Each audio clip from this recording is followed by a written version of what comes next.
Okay, the topic of today my talk is anti-diabetic potential of natural antioxidant. The compound name is astaxanthin.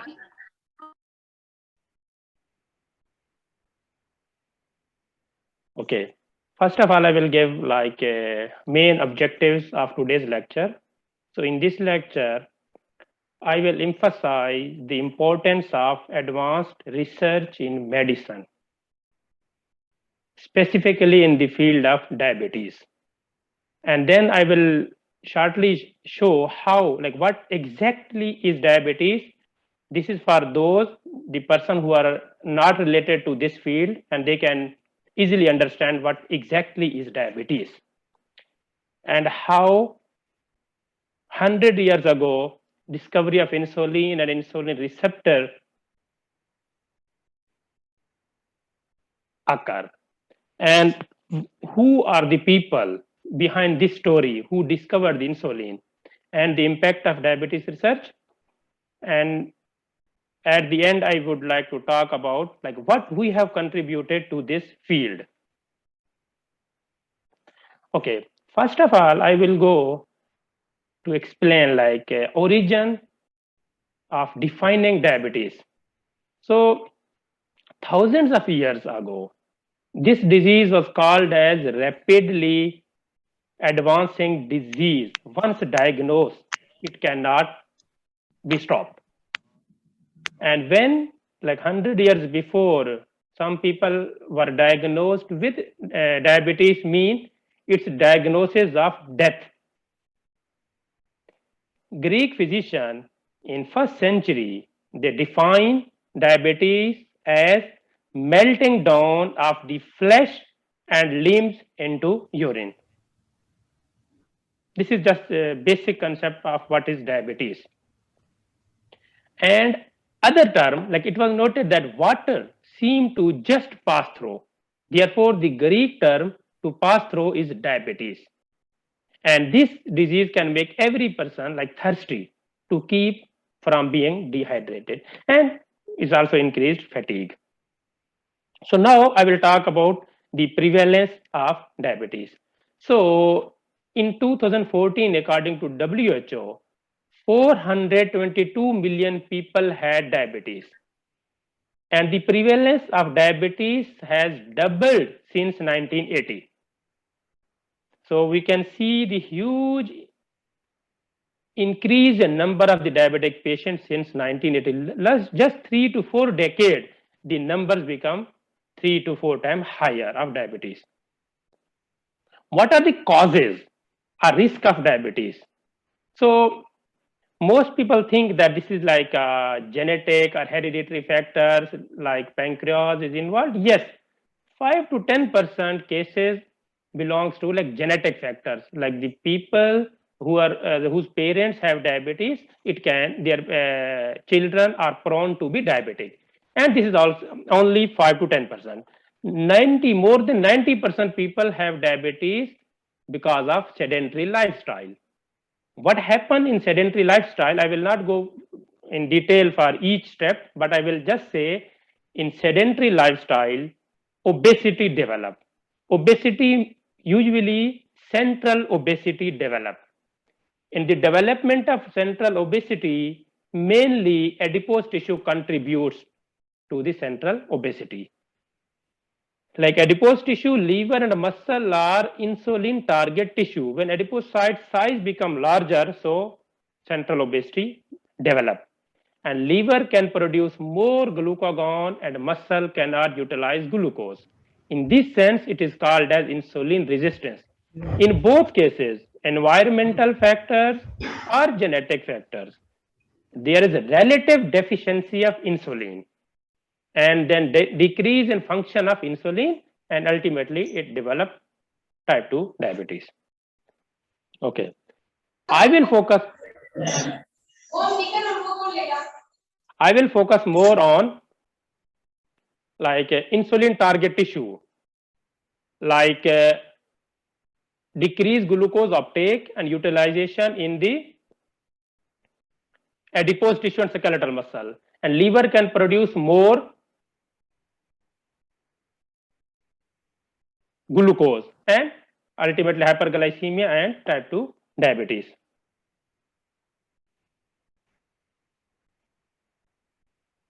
So I'm really happy to share that now we are in like celebrating 100th anniversary of discovery of insulin. Exactly 100 years before, in 1921, discovery of insulin, like breakthrough happened, and then like a hope for life like develop in the people who were diagnosed with diabetes. And exactly 50 years before, insulin receptors were discovered. I will talk briefly about these two topics.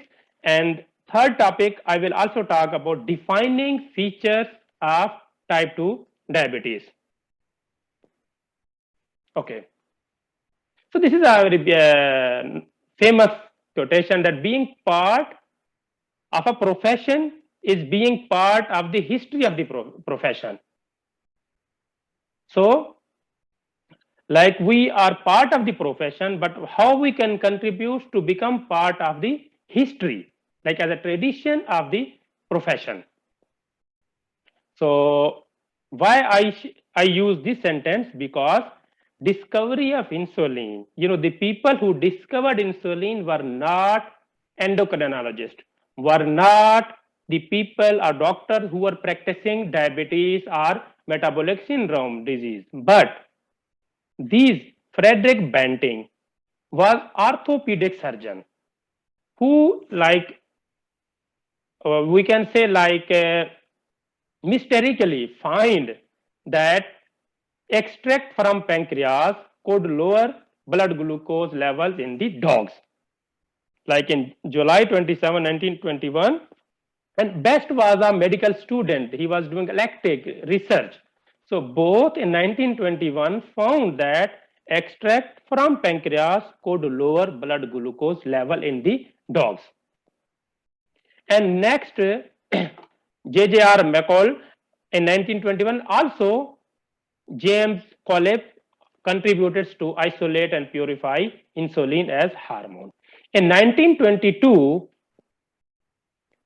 Leonard Thompson, he like was the first patient who received the insulin.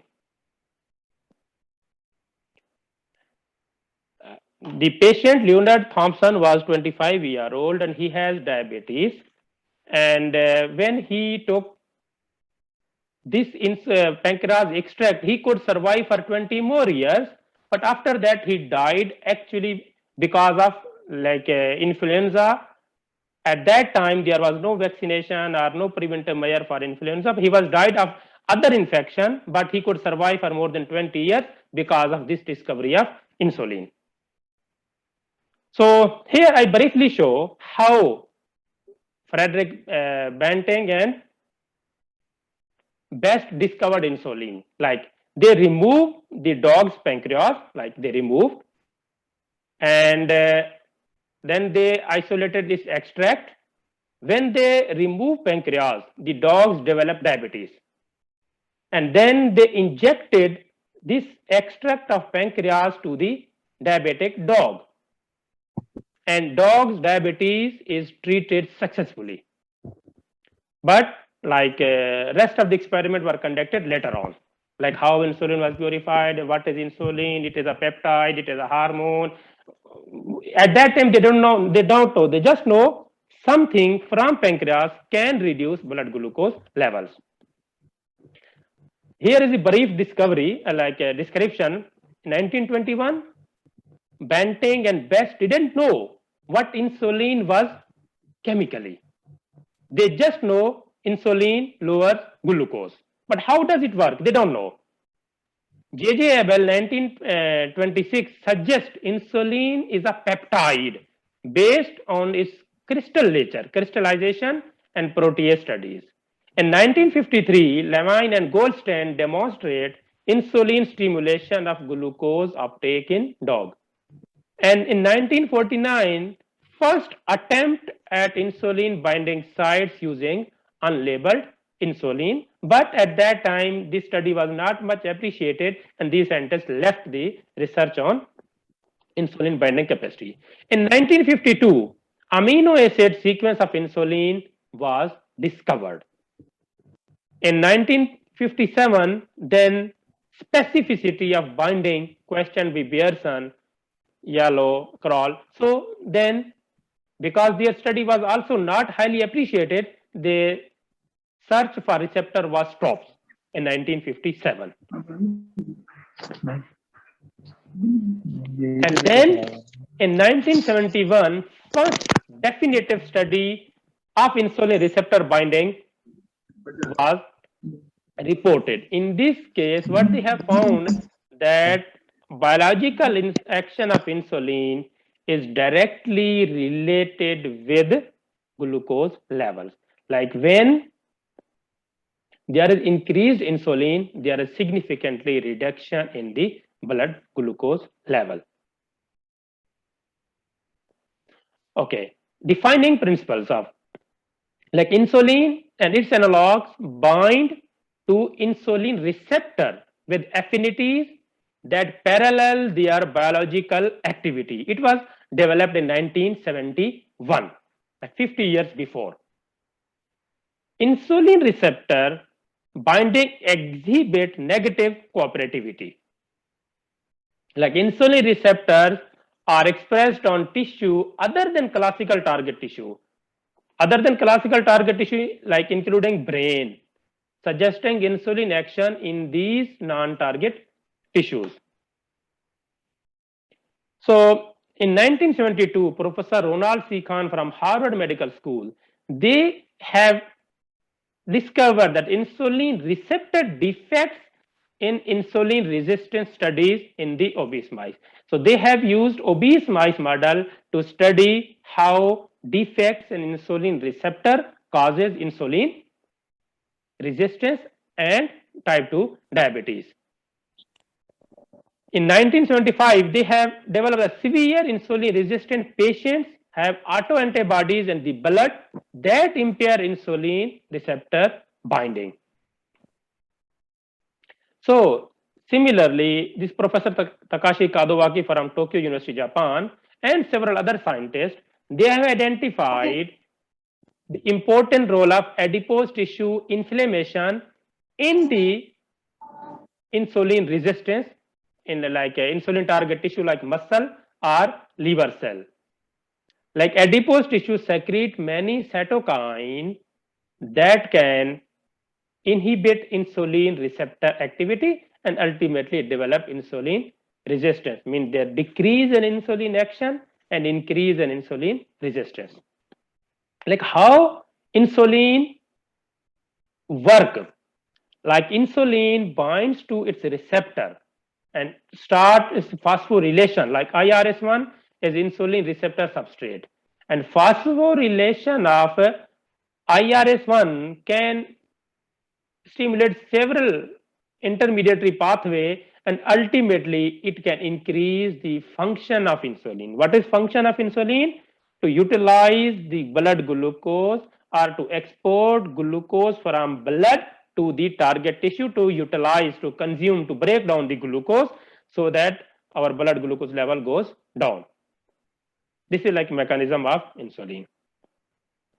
Like similarly, we are also interested to know what other factors are important to regulate this insulin resistance. Like once a patient develops insulin resistance as type 2 diabetes, how we can manage? Like our research group mainly focus on like obesity linked with diabetes. Why I say like this one? In Japan, there are so many patients who have diabetes, even though they are not obese. But in USA or Pakistan or Middle East, most of the people are obese and diabetes. But in Japan, there's somehow different scenario here.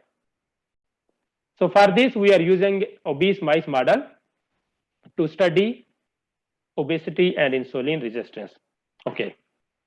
This is last part of my presentation, that like how astaxanthin. Astaxanthin is a natural antioxidant. It can ameliorate insulin resistance in muscle of obese mice. Why we target muscle? Because muscle is most important target tissue for insulin actions. If we improve muscle functions, we can control insulin resistance or type 2 diabetes. Astaxanthin is reported to ameliorate feature of metabolic syndrome. It was reported in 2007. And there are several reports showing that liver is main target of astaxanthin to ameliorate. Like effect of astaxanthin liver is known, but how the precise mechanism is unknown. We have previously conducted in vitro study using L6 myoblast cell line, and we have found that administration of astaxanthin can rescue insulin resistance. How it ameliorates insulin resistance in obese animal model remains unknown. Then, like this is our in vitro study. Then, in order to understand how astaxanthin regulate insulin sensitivity, we fed the mice on high-fat diet for like a 6-week-old mice were fed on like with or without astaxanthin, and then other group were fed on 60% high-fat diet. Mean these mice can take 60% energy from fat, and when we feed the mice, so they develop more body weight and they have insulin resistance. Then we made various biological activities to confirm its mechanism of actions. So administration of astaxanthin has no effect on body weight reduction. So we can see the curve is same.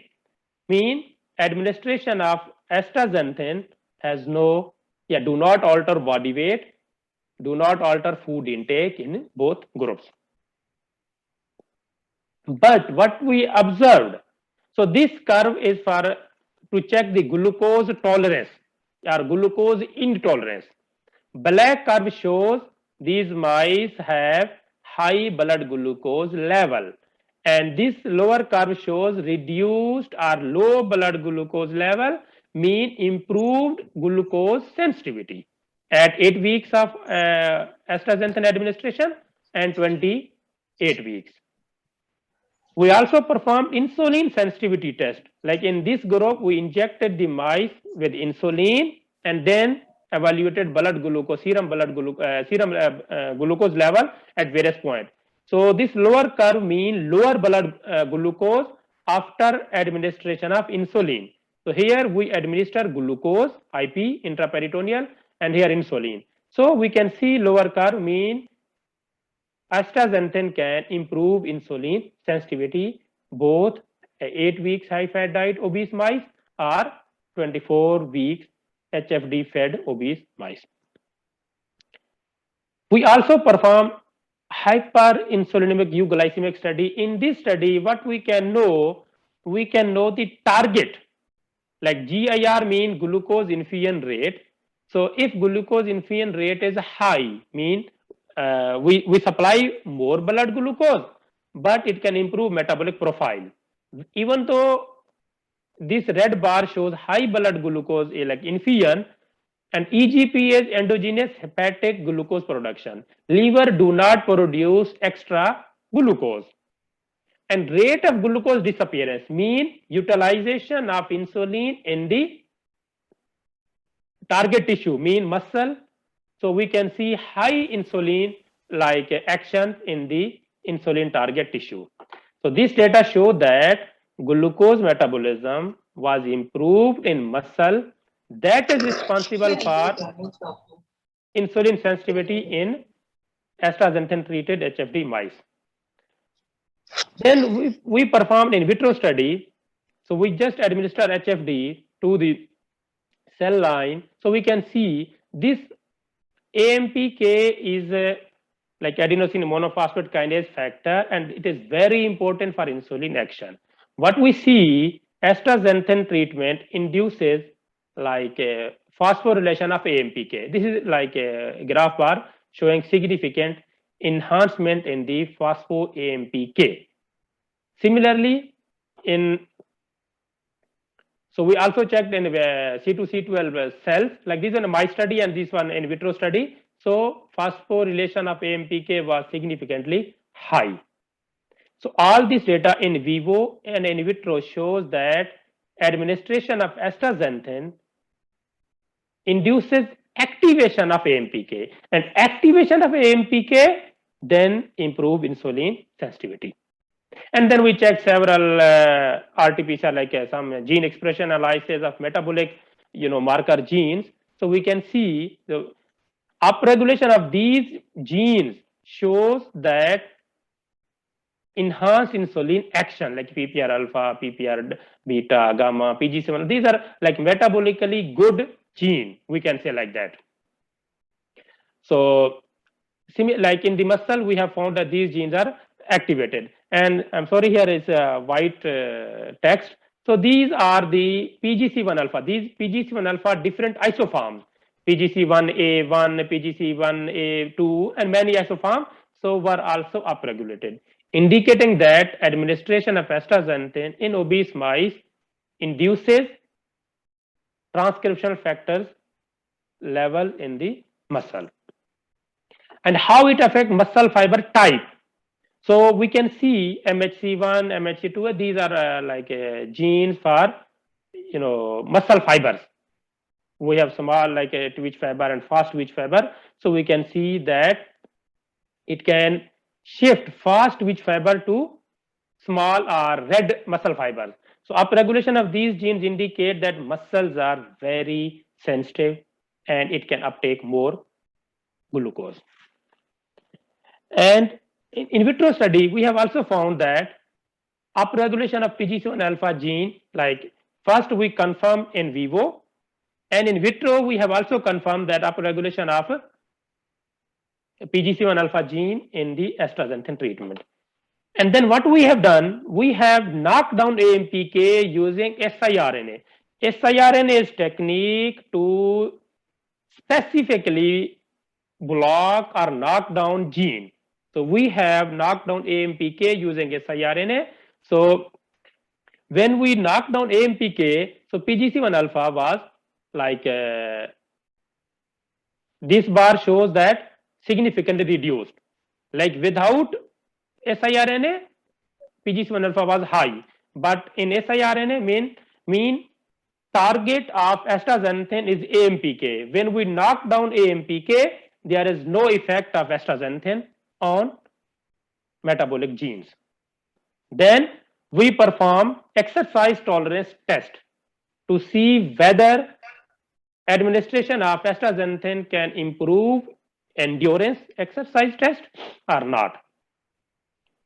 So what we have seen, like we did perform two groups, with training and without training, as shown here. So single bout endurance and daily training exercise test. Without training, astaxanthin treated mice run more, like they cover more distance. And with training, they show similar results. लोग share करेंगे ना? नहीं, अभी इसको तो minimise करें. And in glucose tolerance test was also significantly improved in the astaxanthin with exercise. So we can say that astaxanthin could serve as an exercise mimetic. So I can summarize my study here that administration of astaxanthin in the muscle can activate AMPK. AMPK stimulate PGC1 alpha, and PGC1 alpha is main regulatory factor for mitochondrial biogenesis. It can also inhibit lipolysis, or it can increase muscle function, like fiber transformation from fast to slow twitch fibers, and ultimately it can ameliorate insulin resistance. So here are our set of publications related to insulin target tissue. So at the end, I would like to thank all my research group. Here is my boss, Professor Kazuo Kitobe, well-known scientist of diabetes and clinical practitioner. So this is my also current life. So thank you very much. I would be happy to take any question from the audience. Thank you so much, sir. Thank you so much for sharing your words of wisdom about astaxanthin as a natural antioxidant. I would like to introduce him to you before I actually left it. He is currently serving as assistant professor at the University of Toyama, Japan. And he has a lot of awards regarding his work on obesity and regarding his work on diabetes in Japan. So thank you so much, Dr. Raisala Nawaz, for joining our session and giving sharing your views of thought and your research with us.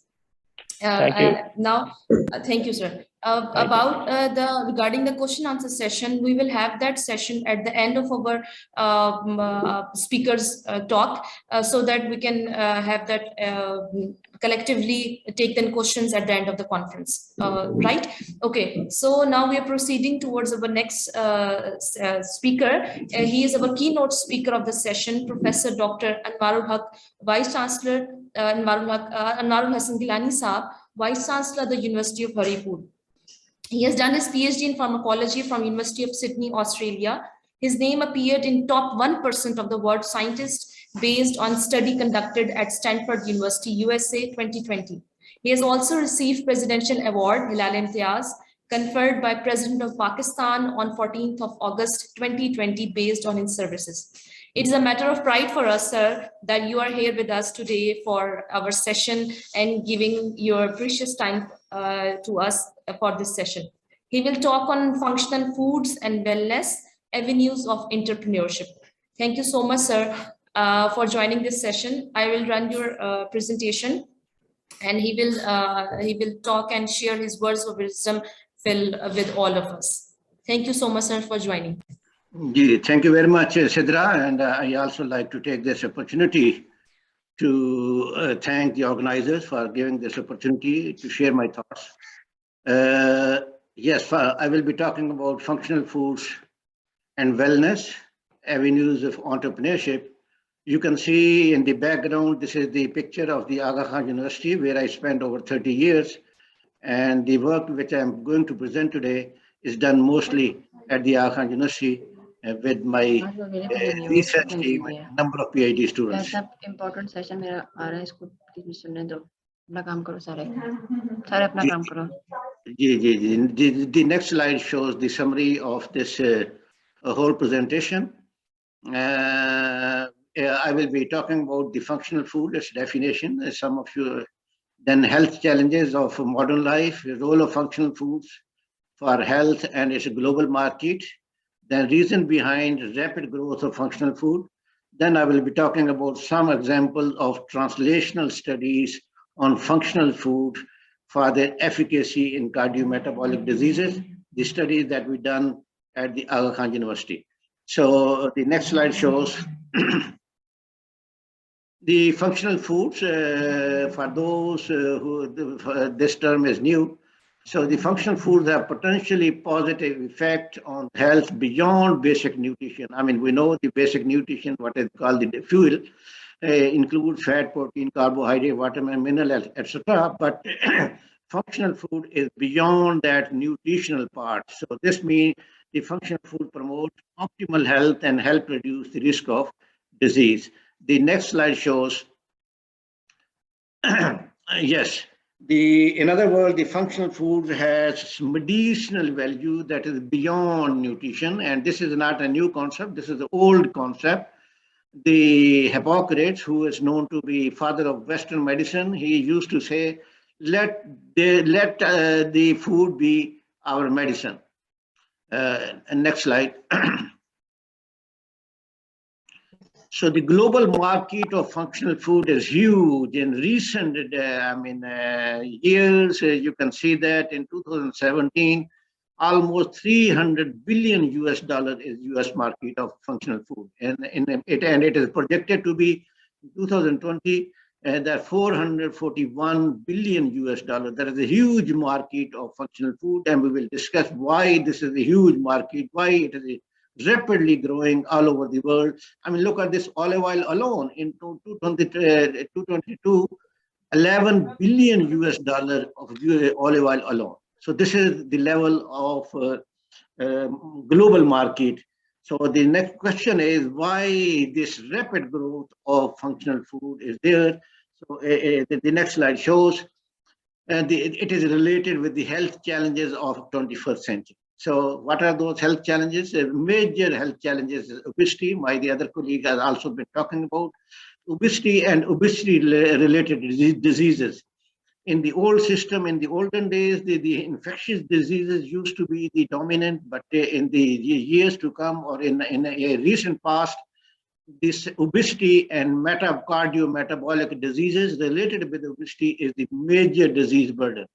So you can see that this obesity in 1980 to 2008, so three times it has tripled the rate of obesity at a global level. And then as a result, there are multiple diseases, what we call the non-communicable diseases, which are not cured by the help of pills. So next slide shows.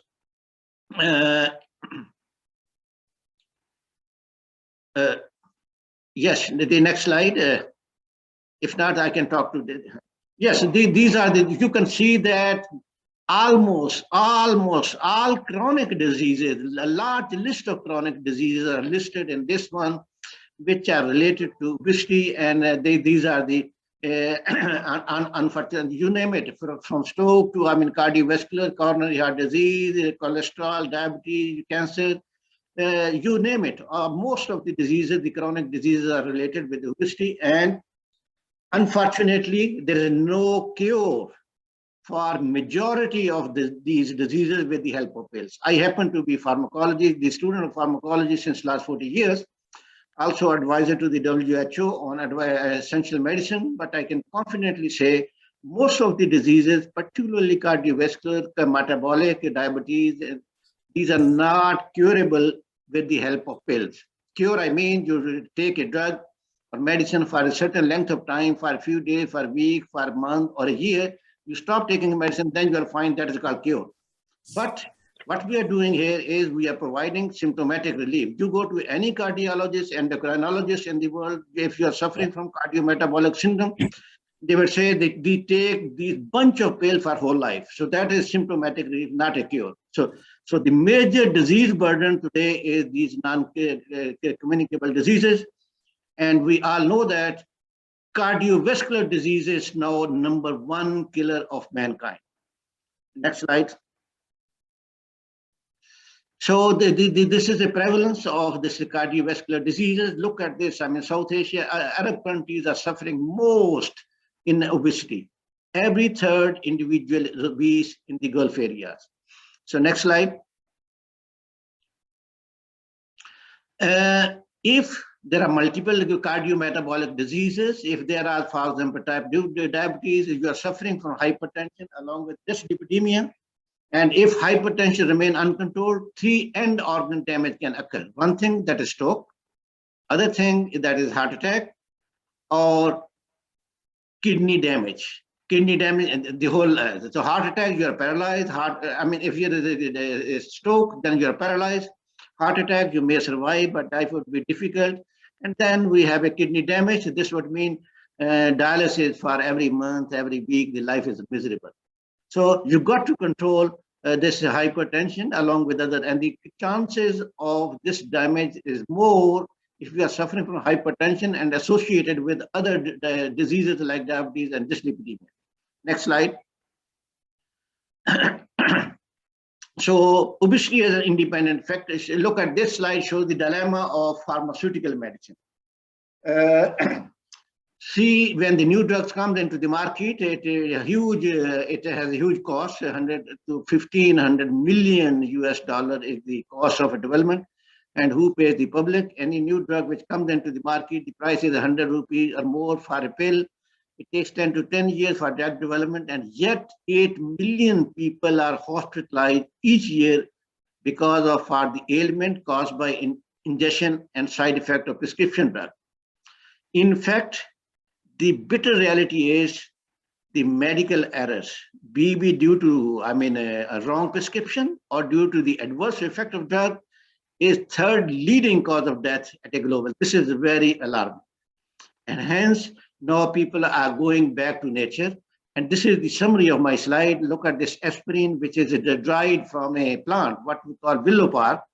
Aspirin is a wonder drug. Everyone knows this is a painkiller, very effective painkiller. But every 5 years, there's a new use of aspirin. So people at my age, they take small dose of aspirin to prevent heart attack because it thins, your blood, antiplatelets.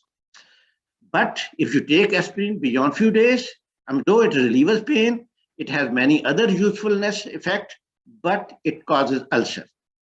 But recent study shows if you take the willow bark, which is the original plant, it relieves pain like aspirin, but it does not cause ulcer. So this would mean there is something nature has built in the natural way which does not cause ulcer. On the other hand, here is the ginger.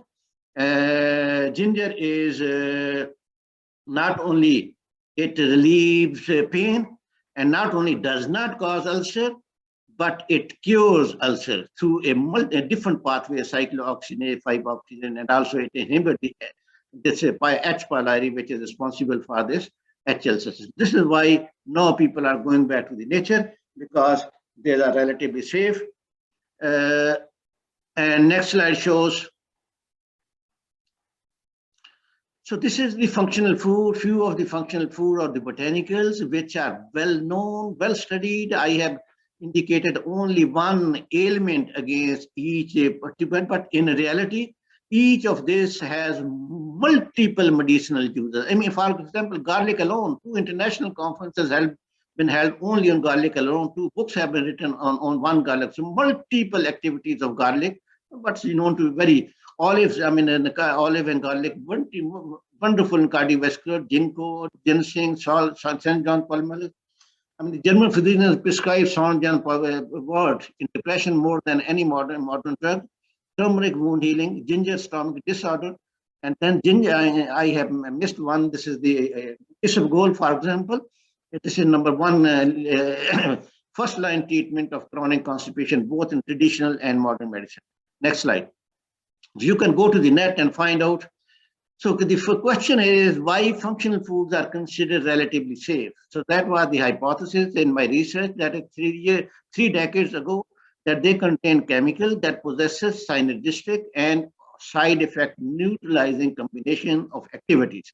So this is the thesis of my research in the last 3 decades, and based on 20 PhD who produced multi-quality thesis. So I will be sharing some of the results of my research. So next slide shows. So this concept of the presence of synergistic and side effect neutralizing combination in natural products was also, part of a session as a plenary speaker in the World Congress of Pharmacology. That is the highest level of conference of pharmacology held every 4 years. So they invited this concept to talk about. I'm talking about even modern pharmacologists. They are taking interest in these natural products. So next slide. So essential component of rational use of medicine includes efficacy, safety, availability, affordability, and the first 2 are the domain of a pharmacologist, how to address efficacy and safety. And the next slide shows. So there are 2 ways. One thing is how you can increase the efficacy or the safety of a drug. Number 1 is at minimum 2 ways. One is the selective, you discover a drug or a medicine which is selectively bind at the desired site. Higher the selectivity, more will be the efficacy or less will be the side effect. The other component, other approach is multi-target drug therapy that is practiced in these days, even in modern practice. So 2 different medicines are combined together to enhance the effect or neutralize the side effect. For example, you take aspirin, you are taken, there is a side effect, ulcer, you take, to cover that side effect, you take another drug that is called omeprazole or proton pump inhibitors. Beta blocker and nitroglycerins are combined in ischemic heart disease, and then they enhance the efficacy and they decrease the side effect. This concept is usually prevailed in natural products. So next.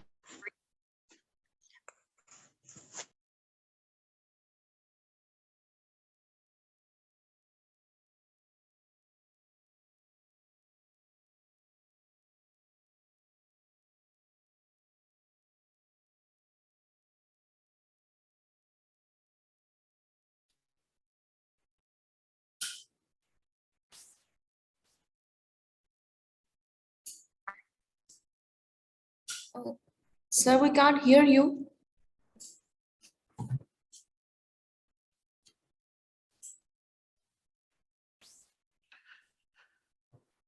Dr. Dila, can you hear me? Yes, Ms. Sidra, I can. Yes. I think So sir, there's some distortion from your side. We can't hear you, sir. now, can you hear me?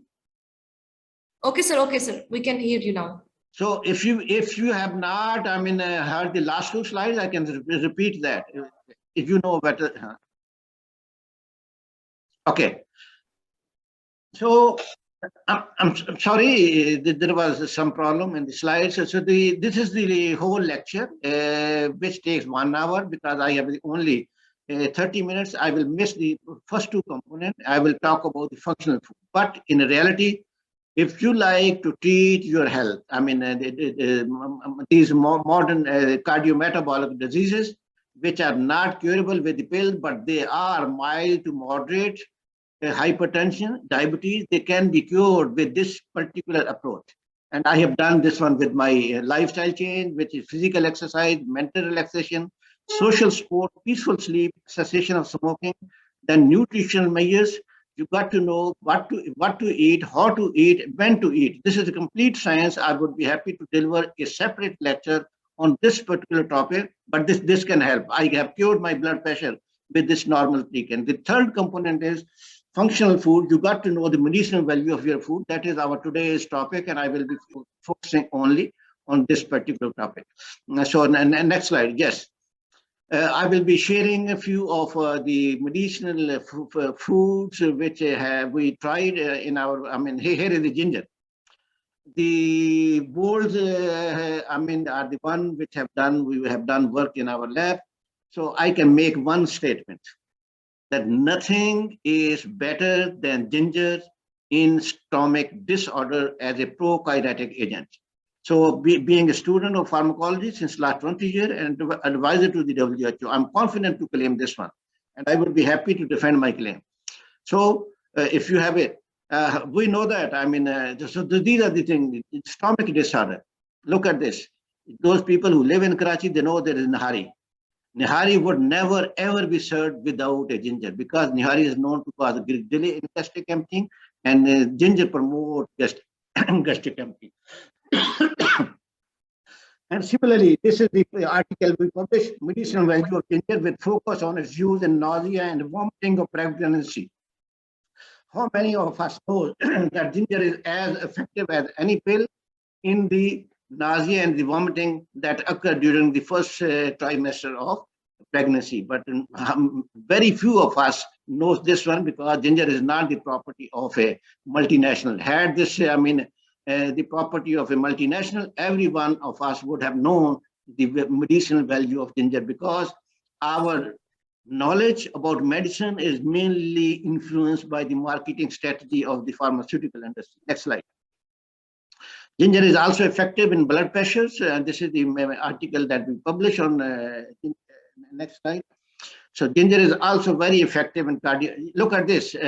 This particular vegetable would never ever cook without ginger because this causes delay in gastric emptying. And the ginger promotes gastric emptying. And we've discovered its mode of action that is through combination of acetylcholine-like mechanism. Next slide.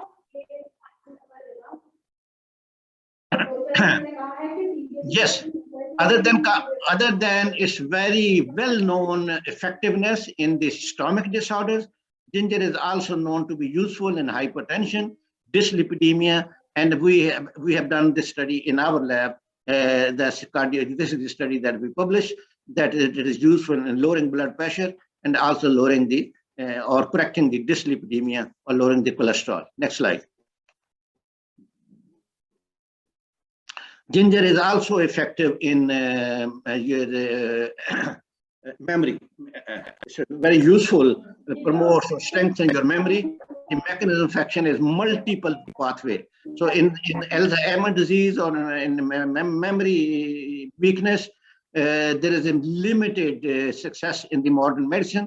but the natural product, they are useful. So ginger is effective through multiple pathways. That's why it's relatively safe. Next slide. Turmeric is again a wonder drug. I mean, it's a active ingredient, what is called curcumin. One book has been written. It is effective almost in every disease, very effective. But it is also useful in Alzheimer's disease. And our study showed that it is not only the curcumin, but the other two components, that is a D-methoxycurcumin and bis-methoxycurcumin, though these are small in presence, less than 7% of curcumin is present, almost 85% of this three curcuminoids, but each individual is equally contributing to this particular disease. Full PhD thesis is there, for 5 publication quality is done, but I'm showing you only one slide, showing that it is not a single chemical which is contributing toward the success of a turmeric for its effectiveness in Alzheimer's disease. Rather, it is a combination which the nature has done with special purpose, and that is the way it is. Curcumin, a wonderful wonder drug, but once isolated from turmeric, its absorption is very poor. But present in turmeric, its absorption is not an issue. So nature has its own way of, I mean, protecting its patent right. Next slide. Then we developed a formulation that is the Kalonji and the turmeric. Kalonji, black seed or Nigella striva. I mean, if you see the contribution of Muslim world toward the scientific literature, it is not more than 3%. But if you find out the literature, the studies done on Kalonji or the curcumin, this black seed, more than 70% studies are done by Muslims because of emotional attachment. There is one saying that it is very full of medicinal value. So this is known to be useful in cardiometabolic disorder. Similarly, turmeric is also useful to be known. What we done is, our hypothesis was, if you combine in this formulation lower dose of individual component would be effective, and this is the what we call the synergistic effect. What we done this study in alone at this particular dose, 1.5 gram, high dose 2.5 gram turmeric. Those were effective, and there was limited use. They were effective in triglyceride, total cholesterol, LDL, HDL, and similarly turmeric has a narrow spectrum on only total cholesterol, LDL. But when they combined together, reducing of 60% of their individual dose. The dose was reduced, but they were combined. The spectrum of activity was increased. So they were effective almost all cardiometabolic parameters. So lowering the dose would reduce if there is any side effect, but combining this together, it has increased the spectrum of activity. So this is the concept of synergistic or side effect neutralizing combinations. So this is it. Again, this one slide is a combination of 3 publications of a PhD thesis. Dr. Farida Amin, a few years ago. Now she is a professor and head of family medicine. Next slide. Almonds are very wonderful, medicinal value. Everyone knows everyone knows in our culture that the almonds are useful in brain. They promote memory or protect memory, toning for the brain. Everyone in our culture knows, but not many of us know they are equally effective in cardiovascular diseases. They are also tonic for our heart. So can you further elaborate this slide? Next component, this slide. In the website of the US FDA, look at this. Its composition is unique, unsaturated fatty acid, rich in vitamin E. And look at US FDA website. It is written that 1.5 of nuts of almonds have potential of significantly reducing cardiovascular risk. So this is written on FDA website. But 1.5 ounce, it's a high dose, 40 to 50 grams or 40 to 50 almonds. So this is hard. This is a large dose, but the way American they take almonds in some sort of with snacks, with pizza, with salad, with muffins and all those things. and the absorption in that particular is poor. So they take high amount of almonds. Our culture was, look, you take 10 to almost 7 to 10 almonds, soak them overnight, and take them in the next morning empty stomach. So that is the way how the South Asian tradition is done. And when we done in this way, keep in mind the 10 almonds or 10 grams of almond are as effective as the 50 grams of almond with food. So when we compare it, the way we are taking, soak the almond overnight, vitamin E component is increased, and other thing, digestibility is there, and then you take with empty stomach, then this is the 10 gram effective in reducing cholesterol, and not only, reducing the bad cholesterol, LDL, VLDL, total cholesterol, triglyceride, but also this is the novel discovery that almonds not only reduce the bad cholesterol, but it improves the good cholesterol, that is HDL. So this is the novelty of this study.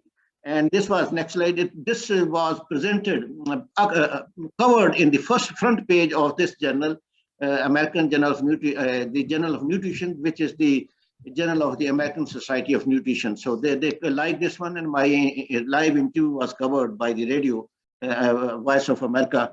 The title was 10 gram almond a day keeps the cardiologist away. Next slide. So these are the few publications published in top-notch journal. I would be happy to share about almond. I don't have sufficient time to give the details. And next, I will cover the other few. Medicinal plants. Say this is dhania, the coriandrum, full of medicinal values. But in our studies, we found this is antihypertensive, diuretic.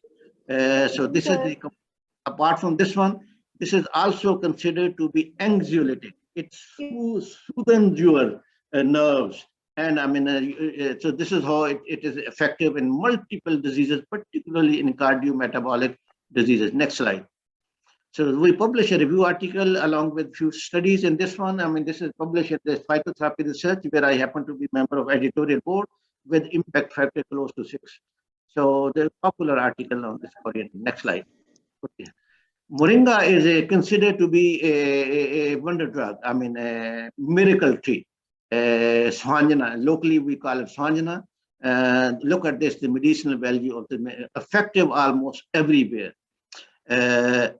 And we done a number of studies on Moringa, particularly on the cardiovascular aspects. And then we published a invited review article in the same journal, Phytotherapy Research. And next slide would show you. Moringa is very popular these days, even in Pakistan, all over the world. But this is the article which is most popular article on Moringa anywhere in the world. So this is it attracted over 2,000 citations. And after we published this article in 2007, large number of medicinal products emerged at a global level. So very effective, a tonic. Next slide shows. If one full lecture can be given only in Moringa, these are the medicinal products all over the available in the world. So next slide shows wide variety of products are there, and maybe a drink, maybe herbal teas, and you name it. So this is very popular plant these days as a tonic. Flaxseed, I can come to this one. Again, one student completed PhD only on flaxseed. The flaxseed has multiple medicinal uses, particularly for its omega-3 component, useful in cardiovascular diseases. In our culture, in the winter season, we used to take, the alsi ki piniya, jaise laddu jo hai apna garmiyon sardiyon mein, in the winter season, very popular tonic in our culture. But in this slide, I'm going to show you its usefulness in ulcerative colitis, because this is the disease where we have limited success in the modern medicine. We use a combination of antispasmodic drug, antidilator drug, antimicrobial, anti-inflammatory to control this one. But this one alone is effective. This is this flaxseed is very effective in irritable bowel syndrome, and where the modern therapies is. So now I'm going to talk about olive, the most popular the functional food mentioned 7 times in Quran. And look at this. This is a original product, almost strictly Mediterranean. Only a few decades ago, olive oil has become a global product, sold on 5 continents and in more than 174 countries. Italy holds the second largest producer of olive.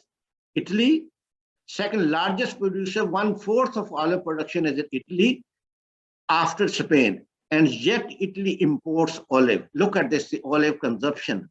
1/4 of the total production is in Italy, yet it imports. And that's not surprising. Italians have the highest lifespan, longest lifespan in Europe compared to all those. Next slide. Quran says, and this is a tree, what we call the olive, that springs forth from Mount Sinai, that grows oil, and it is a relish for the eaters. Next slide. Yes, other hadith says, eat the olive and use it on your hair, skin, for it comes from blessed tree. So multiple purposes. Skin ke liye bhi useful, heart ke liye bhi, dil ke liye bhi. Next slide. So now the latest study shows, and the Journal of Nutrition, a popular journal, that shows the Mediterranean diet, which is rich in vegetable, fruits, pulses, nuts, fish, meat, cereal, and olive oil, is inversely proportional to the obesity and the cardiometabolic disorder. This is the next slide shows. And it is known to be useful in hypertension, atherosclerosis, and improves endothelial functions. And why it is so much effective? It is rich in unsaturated fatty acid, and apart antioxidant, and there are many. And in our lab, we found it also contains calcium channel blocking like components. So the multiple components are there in olive oil. Normally, the people say take less oil or fat, but those who have the sound knowledge of nutrition, they say it is not the fat which is harmful, it is which fat you take. Some fats are useful. This fat is useful. This is 2 tablespoonfuls olive oil daily protects your heart and multiple other diseases because it is rich in medicinal value. Next slide. And this is the article we publish. Multiple articles we publish on, but this is the review article that we publish on olive oil. Very popular article. I would be happy to share on this the olive. Next slide shows. Again, why olive is unique? So the olive oil is unique because it contains highest amount of mono unsaturated fatty acid. That is oleic acid. So here in the middle one, 73% of the oil is mono unsaturated. That is the highest level of mono unsaturated. Next slide. So the Quran says, eat of the good and wholesome things, but indulge in no excess therein. So you can find the Quran encourages to take our food in the natural way. Take the fruits, not juice is less useful. Juice is less useful than the fruit in the natural form. Because when you take juice, we miss its fiber component, which is also rich in medicinal value. These days, nothing is wasted. What we throw a few things in the rubbish that is not used. Bran that is rich in medicinal value. The apple skin rich in medicinal value. So all this skin, onion skin we throw in the rubbish bin, rich in flavonoids. So similarly, the wholesome food in its natural form is considered to be useful. Next slide shows. Yes, if we follow one hadith or the saying of Holy Prophet, believe me, many diseases we can overcome, and that is stop eating before your stomach is full. जिसको हम अपनी local language में कहते हैं कि लोग भूख रख के खाना. See, this brain takes 20 minutes. It takes 20 minutes for our brain to give signal to our stomach that stomach is full. Those who take your food quickly, finish their food in 10 minutes, they would be having a tendency to eat more. Because on the other hand, if you eat lessly, slowly, take 20 minutes to eat, then your stomach will be full, satiety will be there. But if you take quickly, then you would eat more, and after half an hour, you would end up, you will realize you have eaten more. So how to eat, it's also important. So you eat whatever you like, but in moderation. Next slide. And again, let's learn from animal. They eat only when they are hungry, but our tendency is they would never ever pray unless they are hungry. But we as a human being, if the delicious diet is sitting on our table, so even if we have, our stomach is full, so we take them, and it causes, and the sweet, it's a sweet dish. The way we take sweet dish, that is a slow poison. If you like to take sweet dish and take it empty stomach, it is not as harmful. Or take it in the morning with the breakfast, it's not harmful. What we do is in the dinner, we fill our stomach with food. The stomach is full with food, and then we take, sweet dish. This would mean that would accumulate as fat, or what is it called, abdominal. So how you eat it and when you eat it, this is a complete field. I will be sharing you, inshallah, sometime next time. Thank you. Thank you very much for giving this opportunity. It was wonderful to talk with this August gathering. Thank you. Thank you so much, sir. Thank you for sharing your valuable researches and sharing with us the importance of the use of the natural resources, and sharing that the food should be taken as a medicine. Thank you so much, sir, for joining this session. Now we'd like to request our next speaker, Dr. Taiba Zainab, Assistant Professor, University Institute of Biochemistry and Biotechnology, Peer Meher Ali Shah, Arid Agriculture University. She has done her PhD from King's College London in Molecular Genetics 2015 under PhD Fellowship Faculty Development Program. Today, she will address our audience on nucleic acid vaccine, a new normal. Ma'am, please share your thoughts. Thank you so much, Sidra, for giving me this opportunity. Just give me a few minutes there, I will share it. So I'm sure you can see my slide.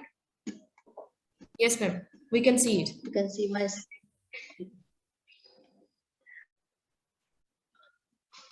Thank you so much. Bismillahirrahmanirrahim. A beautiful and warm morning to the keynote speaker. I am honored that is my second chance that I am presenting my presentation in the panel. Dr. Jilani, Worthy Chair Dr. Javed, faculty members, organizing committee, especially IT personnel who organized this session so well. Last but not least, Dr. Adila, Ms. Sidra, for inviting me and giving me this valuable opportunity. So let's start our today's talk, because I have just 20 minutes for my presentation. The title of my presentation is Nucleic Acid Vaccine, a New Normal. So a paradigm shift in vaccine development era with this nucleic acid vaccine. So these are the content of my slide, today's presentation. First, I will have a brief introduction about what are the active and passive immunization. Then we will talk about the effectiveness of vaccines, what are the herd immunity, then types of vaccine, nucleic acid vaccine, DNA and traditional vaccine, and how DNA vaccines made, what kind of coronavirus vaccines have scientists made, and at the end, the conclusions and concentration. We will have a little bit discussion about that. So first of all, what are the type of immunization? There are two types of immunization. One is the passive and other one is the active immunization. In the passive immunization, when we talk about passive immunity, so these are the ready-made maternal antibodies that could be transferred from one person to another person. So the best example is the placental antibodies that is transferred from mother to the fetus. In case of active immunization, the body own system will start producing antibodies, will start producing, increase the immunity of the body after the exposure of some pathogens or maybe the introduction of the vaccines. So this kind of active immunization is body's own response to the foreign particle, which we can say the pathogen or any allergen. So effectiveness of the vaccination is quite evident that vaccines are effective about certain kind of diseases, but the small percentage of people in the society, due to their compromised immune response, they are not responding to the vaccines, and then they develop the disease. So what is the herd immunity? My next point, herd immunity, that majority of the people when in the population are immune, so the chance of susceptible individuals who are not immunized through the vaccines, they will be protected against such kind of diseases. So the success story of this herd immunity is the measles epidemic.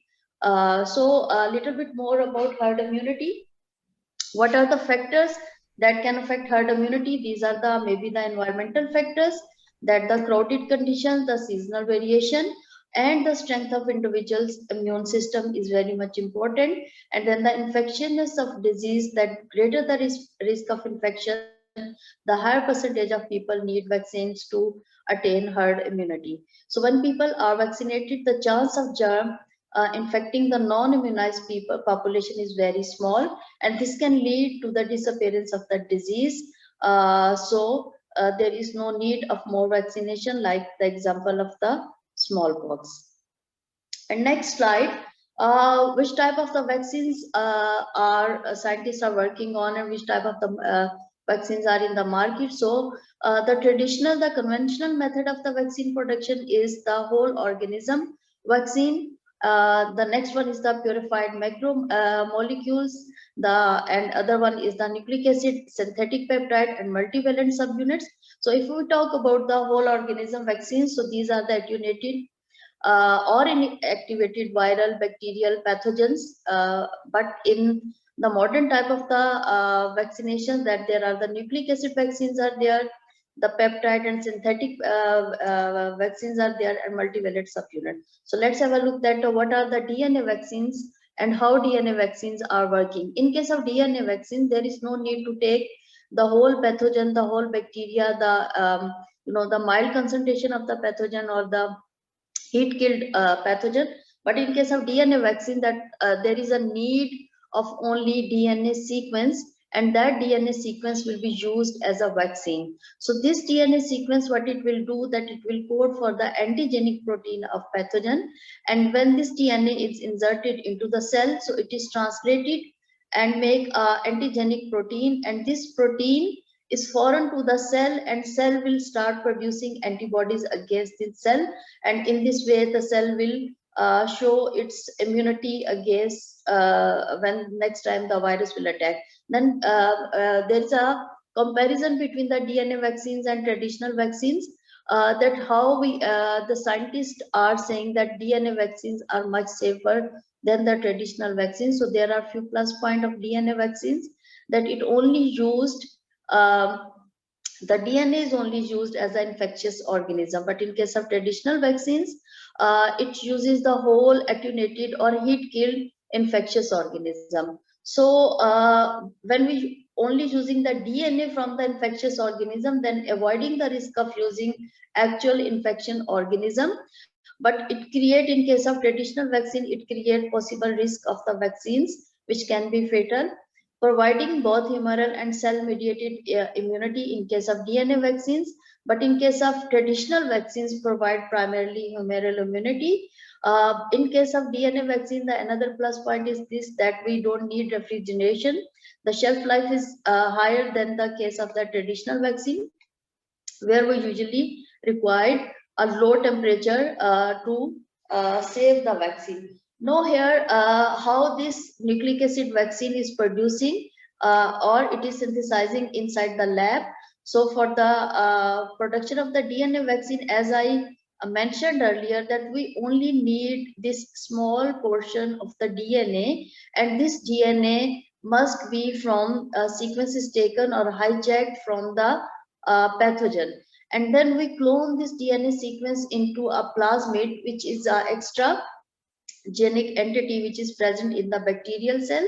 So when we clone this DNA sequence into the plasmid. So what the cell will do, into the next slide I will show that the viral genes here. Okay.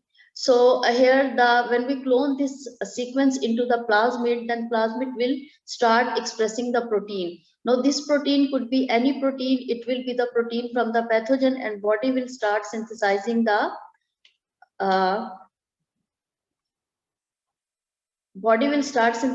these proteins in huge amount. So if we can see that when the bacteria will divide itself, these sequence from the pathogen, it will also start dividing, and then at the end these sequences or these pathogenic sites, which are we call the protein, that we can be purified, these plasmid DNA from the host cell, and then these purified proteins from the pathogen, it is ready to use.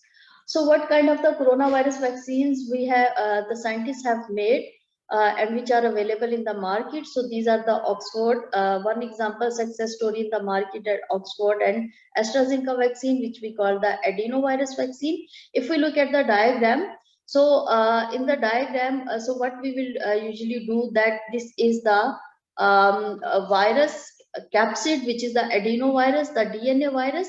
So what we can do, that inside the capsid we will take the coronavirus DNA sequence, and then we insert this sequence into the whole host system, which is the bacteria, which are usually non-pathogenic, and then this DNA which we have taken from the pathogenic side of coronavirus, this will start producing the RNA by using the host machinery, and then this RNA will be start producing the coronavirus spike protein, and then this spike protein, when purified and then introduced into the host individual, then this individual will start producing the antibodies against this spike protein. In number 2 case, when we are using the RNA sequence from the pathogenic coronavirus, so what with the Pfizer and Moderna vaccines are doing, so what they are doing, they are taking the RNA sequence, and then instead of cloning the virus, they will be